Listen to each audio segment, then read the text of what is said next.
Hello and welcome to the CX Files podcast for February 3rd, 2022. I'm Mark Hillary here in Sao Paulo, Brazil. And I'm Peter Ryan here in Montreal, Quebec, Canada. In this episode, Mark, we're really excited because we're going to be talking to Shira Dodi. Now, Shira is the VP of Global Support at Checkmarx in Israel.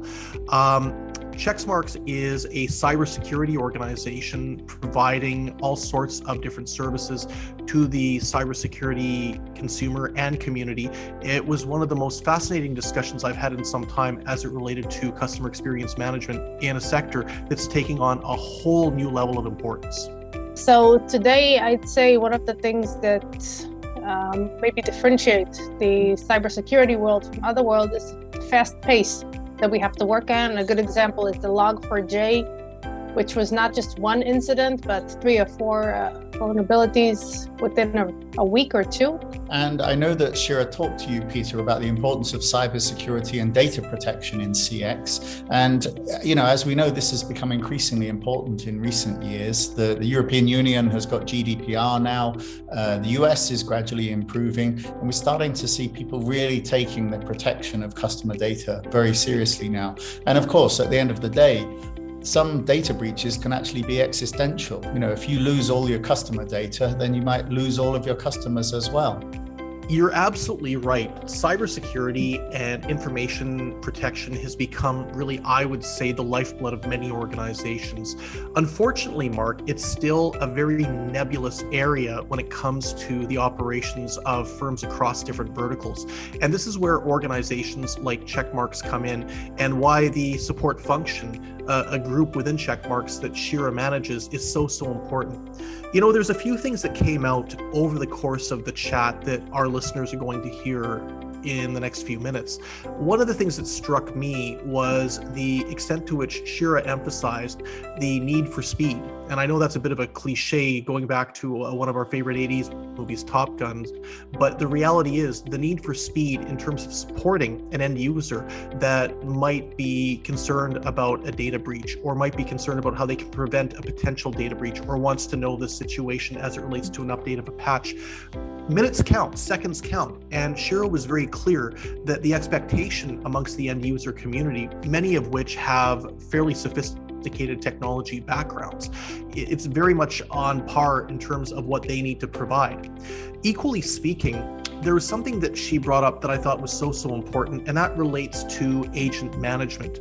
Obviously, when you're talking cybersecurity, Checkmarx is looking to recruit quite frankly, a fairly well-trained demographic or profile of individual who's going to be able to support the end users. And one of the things that she mentioned to me that I thought was really fascinating was many of them come to table with roughly a decade of experience. Many of them have engineering degrees. I asked Shira what the best way possible was, or what the best way forward was, to make sure that when you recruit this profile of individual, that an individual that really has a lot of different options when it comes to careers, how do you keep them? And something that she brought up was something we've heard many times on this podcast, relates to a strong working environment, a career path, a tailored career path to help an individual get to where they want to go for their own intrinsic benefits within an organization, and a whole lot more. So as I say, cybersecurity is an area I've really taken a fascination with, and that's why I'm so excited about the pod this week. Well, and as you say, in a few minutes, the listeners will be able to hear the interview. I thought it was interesting that Shira talked a bit about work from home, and how her team has been, or several of her team, especially the people in the States, have been doing this a long time before the pandemic, still keeping their network safe. And I think that there's now some really good examples of this. Companies in our sector that were doing work from home a long time before it became a pandemic emergency, and maybe we need to get some of those guys on, because I think they're worth listening to, and listening to some of their experience. So look, let's go quickly and talk about any LinkedIn updates or news stories that you've seen recently, Peter. What's going on for you? Well, there was a LinkedIn update that I caught earlier today that I was very excited about. And it's not just because it sort of relates to an initiative I was in, but Mark, a few days ago, I had the pleasure of chairing a roundtable discussion, a virtual one, of course, related to the growth of the EV sector, electric vehicles, and how the impact of that growth is going to be hitting CX. Now, this was sponsored by our friends at Icon, a wonderful contact center BPO organization that is based in the Czech Republic. And we had 4 or 5 different thought leaders on from the EV space that brought a lot of different elements to my attention that I hadn't actually considered as it relates to the growth of green vehicles and green transportation. So I would strongly recommend that anybody who's surfing LinkedIn take a look for the update that Icon put up in regards to electric vehicles and the roundtable, because there was some great mind share that came out from that. Yeah, that's really interesting. And I think that is a big area, because we generally tend to think of just the vehicles themselves. But, you also need to think about whether you can get insured, whether your local garage can actually do repairs and service your vehicle. And in addition to just the charging and the charging networks. So there's actually loads of different areas to think of. And something that came up during the discussion too was the fact that we're looking at this point, a relatively narrow segment of consumers that are taking on electric vehicles. Now, the argument, I think, stands very clearly that as more and more jurisdictions legislate that gasoline or petrol-based vehicles are going to have to come off the road, there's going to be a wider swath of people taking on EVs. But right now, it is a fairly narrow group of consumers, and tailoring a CX strategy towards those consumers has got to be, I think, a focus for not just the EV companies, but also the outsourcers that are working with them. Yeah, absolutely. Something that I think is interesting that I've seen in the past week is around Facebook. And Facebook itself has actually seen their first ever drop in users. So for 18 years, they've been consistently growing. And now they have just under 2 billion daily users. And the drop itself was actually very small. It was only about 1 million users a day. So, that's a drop in the ocean when you've got almost 2 billion using your service every day. But I think it's significant because it is the first time that they haven't been growing. The stock in Meta dropped by about 20% yesterday. And even Mark Zuckerberg admitted there's a lot of alternative services out there. People are using many different services now. They're not stuck to just Facebook and LinkedIn as ways to communicate. And I think that that's a relatively salient comment on Zuckerberg's part. I'll be frank with you, Marcus.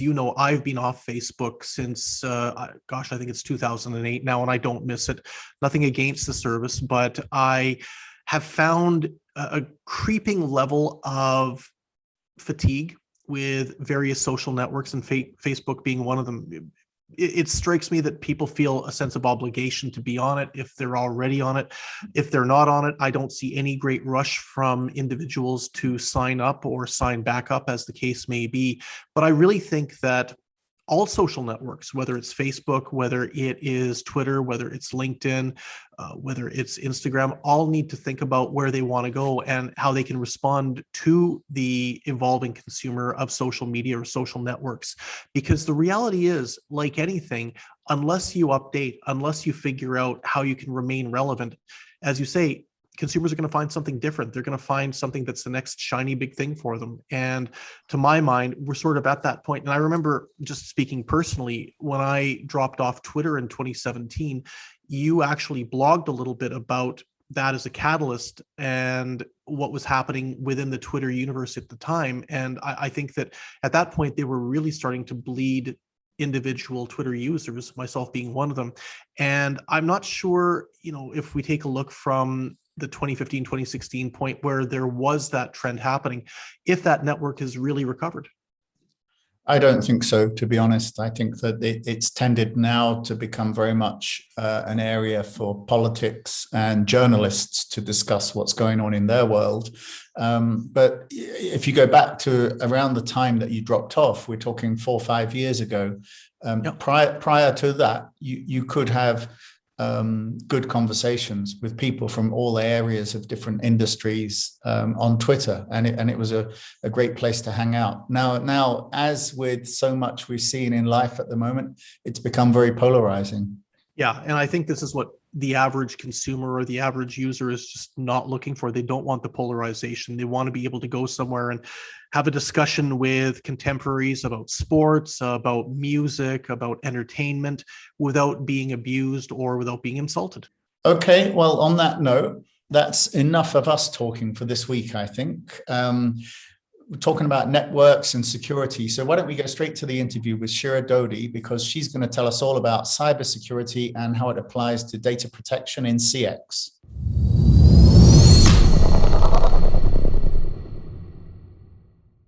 Well, the CX Files this week is really pleased to welcome Shira Dodi, who is the Vice President of Global Support at Checkmarx.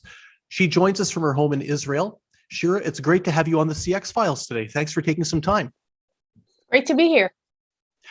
Maybe a good point of departure for our chat today would be to talk a little bit about Checkmarx. Can you describe what your organization does? Sure. Let me start by saying that I joined Checkmarx 8 years ago when we were a small 50-employee company, and now we're a large company, close to, I think, over 700 employees. Checkmarx is in the cybersecurity industry. We have a few products that actually help the developers secure their code from the first stages of actually scanning their source code files, okay, to open source scanning, supply chain attacks, kicks. It's an open source that's available to developers. Almost, I think, over 500,000 downloads by now. So basically, everything we can do to make the code secure. That sounds like a really apropos business to be in right now, Shira, because I think you'll agree there's hardly a week that goes by where there's not some type of a major cybersecurity breach that's announced. And we could count literally dozens of them over the course of the last couple of years, ranging from ones that went under the radar all the way through to very high profile ones. Yeah. Effectively, yeah. And I would say that effectively, probably cybersecurity from the contact center perspective, from the CX perspective, is one of the most important things that I've been coming up against, at least with the clients I work with in the last 18, 24 months. And it's a real differentiator, especially for outsourcers, if they can bring expertise in cybersecurity to the table. And that's really where I'd like to launch into our interview and our discussion today, because given your role managing customer experience for Checkmarx, I'd be really curious if you could talk about some of the key challenges that you're finding that users of your solutions are coming up against today, why they're looking to engage, and what some of the key differentiators are in terms of being able to supply good customer experience solutions to, quite frankly, a very distinct group of users and clients, I would suspect. Yeah, so today I'd say one of the things that maybe differentiate the cybersecurity world from other world is the fast pace that we have to work on. A good example is the Log4j, which was not just one incident, but 3 or 4 vulnerabilities within a week or two, and you have to react very quickly. And our customers expect that. So if the customer is not able to detect those vulnerabilities on time using our product, no, we don't bring them that much value. So one of the things they do expect is for us to provide that support, to release those patches, to be able to answer their questions. Of course, lots of questions were raised as of the Log4j issue. Are our products secure? Are we actually able to help them secure their products? Things like that. So that's one of the main challenges that we have today. So being fast-paced and able to respond almost immediately. Another thing is that if we look a couple of years back, or maybe even a bit further back in history, scanning your code was something that was nice to do. Some companies had to comply with it, but it was just done for compliance reasons. Today, it's actually part of the software development lifecycle, which makes it in a critical path. So if we used to be able to respond slowly, we can't do that anymore today. We've got customers releasing versions and putting applications in production constantly, and they rely on us. So. Okay. Interesting.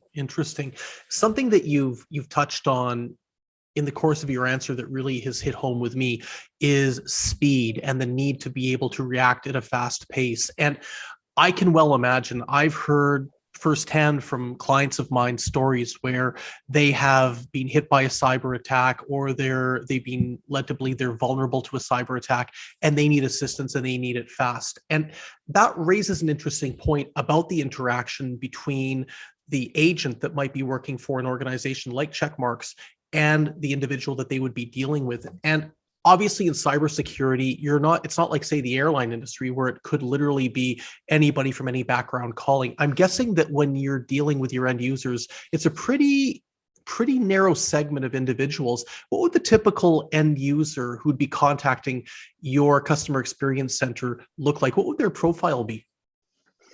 Well, they're always technical people. They can come from a few different worlds. Some of them are developers, because we do have we are able to give them scanning from IDEs. So sometimes they are end developers that actually have a security program or something like that in their company. And sometimes we actually have the CISOs or the security champions contacting us. But once again, they're usually from DevOps or from the development. And with that, I'm assuming that they're going to anticipate that whoever they speak to from the cybersecurity side is going to have answers at their fingertips, that they're going to be problem solvers, that they themselves are going to be technical people. Is that the case? Yes, that's the case. Our support organization has very experienced engineers in it. I think 10 years of experience and up, all from a very technical background. Okay, so yes, that's exactly what they expect. We can't just have someone answering the call and saying, "Hi, we'll get back to you soon." They have to be able to actually troubleshoot. But you see, that for me raises a really interesting question. And this is, I think, one of the biggest dynamics in the CX space right now. We know how hard it is to recruit good people, especially good people with education and experience. And you've talked about engineers with a decade's worth of experience that you need to have, who are going to be able to handle these types of inquiries. So my question would be then, how do you go about finding that profile of agent to come work in a CX operation when we know that there's other opportunities out there for them, when we know that they've got lots of different choices? How do you entice that engineer who's got that decade's worth of experience to come and provide support to end users? Well, first of all, I think we present Checkmarx as a great place to work. But it's not just that. We actually, not all, but most of the members in the support team are referrals. So we've got people bringing their friends to work with us. And we've got this great team. And one of the things I think that's really unique is the great teamwork, great collaboration we have within the team. And that, by the way, speaking of retention and everything, that helps us a lot with that. Yeah, and something that you said at the beginning of your answer that really resonated was the whole idea about a career path and the ability to show them, demonstrate to them what they can do once they join. How do you lay that out for individuals? What would be the typical career opportunity within your contact center that somebody could anticipate and enjoy if they were to decide they were going to stay long term? Well, first of all, let me start by giving examples. So we've had people join as tier 2 engineers and are now leading teams in the support. We've had people join the support and move on to a pre-sales engineer position. We've had people join QA in Checkmarx and then join the support. So the company is great about internal mobility. And we also help the engineers. So if they besides making progress in the support and moving from tier 2 to senior tier 2, tier 3, and product expert, then we also have the ability to be mobile within the company. And if there are any career aspirations, such as moving to product, moving to development, things like that, we will actually build a plan for them. I mean, we like our employees and we want them to stay with Checkmarx. And even if they don't want to stay in the support, we will help them find their place. So we've had a lot of internal mobility in Checkmarx. And you talked a little earlier about the element around compliance, and I could certainly imagine in cybersecurity, data protection compliance is obviously going to be a very big thing. What do you see as the role of work from home in a contact center like your own? I'm sorry? Can you repeat the question? Sure. What do you see as the role for remote working, individuals working from their home in terms of supporting end users? I must admit that for us, we found it was very easy and very streamlined. I mean, we've got employees across the US and they don't work from an office. So they always work remotely. So this is something that we were, as a company, prepared. Everybody has their workstation at home.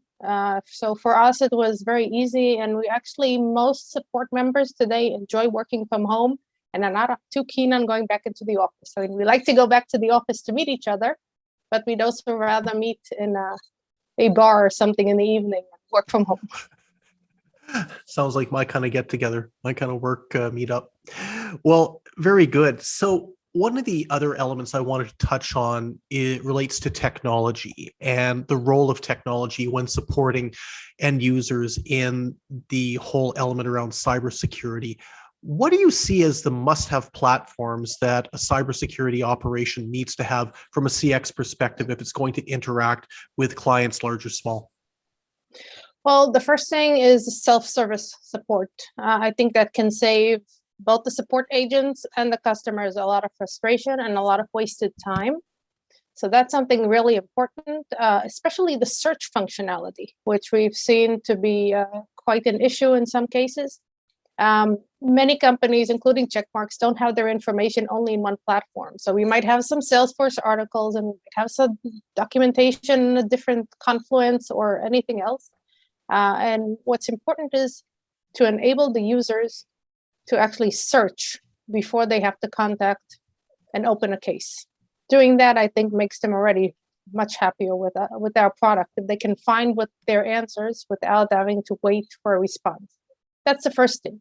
From the agent perspective, similar. I mean, the first thing we want to do is see if maybe someone else had this same issue. Maybe someone else already has a solution, so we don't waste anybody's time. So the search is important. Another thing is to have an overview of the customers.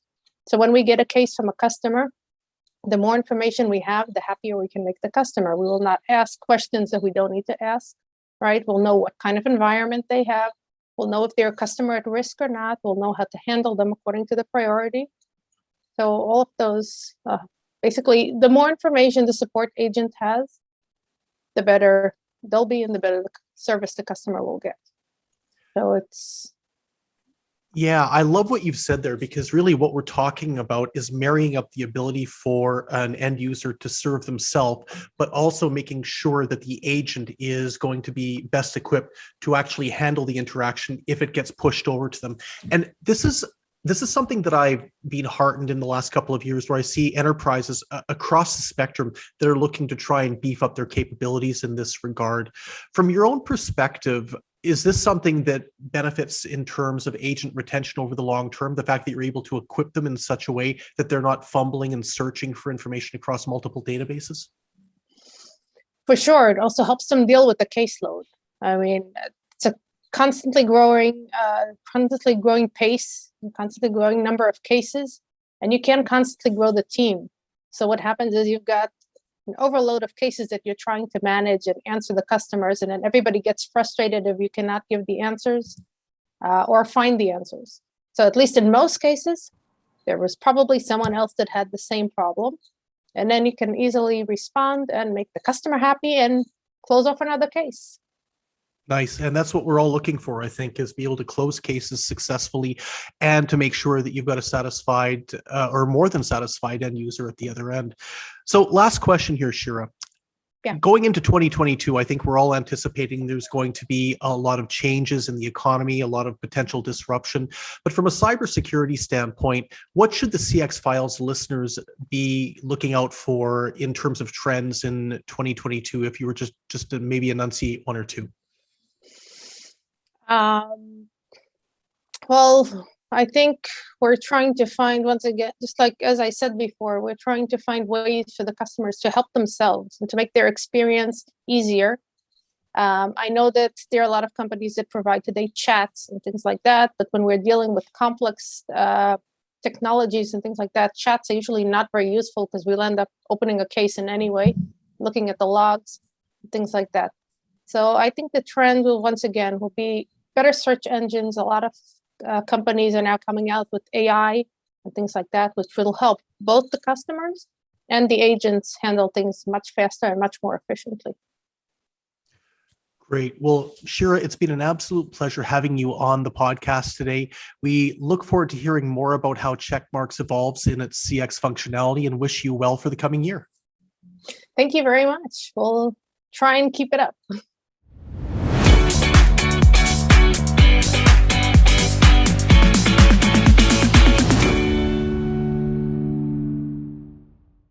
Thanks for listening to the CX Files podcast. We really appreciate your feedback and suggestions. You can reach myself, Mark Hillary, or Peter Ryan via LinkedIn. Please also leave a rating or review on your favorite podcast provider, as that helps more people to find us. As always, we'd like to thank Chris Haig at Traction Media for the CX Files graphics. See you next week.